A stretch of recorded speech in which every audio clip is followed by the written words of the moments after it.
नागपूर काँग्रेसमधील नेत्यांच्या झुंडशाहीला आपण कंटाळलो होतो असं म्हणतात राजू पारवे। शिवसेनेत प्रवेश केल्यावर त्यांनी हा आरोप केलाय।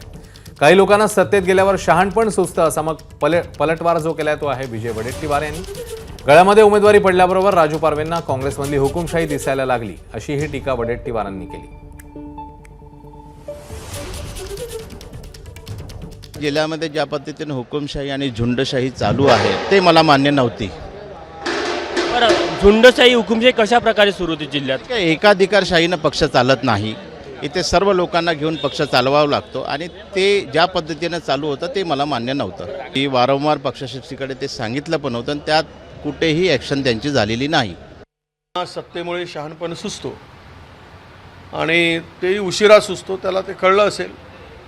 3.5 त्याला पक्षामध्ये आणून पक्षाची उमेदवारी देऊन आमदार करतपर्यंत त्याला हुकुमशाही दिसली नाही आणि आता लोकसभेची उमेदवारी गळ्यात पडल्याबरोबर त्याला काँग्रेसची हुकुमशाही दिसते।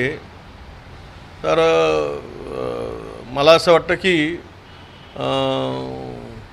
घोडा पुढे दौडत असताना घोड्याचा आवाज गदा काढतोय आणि स्वतःला घोडा समजतोय असा तो प्रकार दिसतो। एबीपी माझा, उघडा डोळे बघा नीट।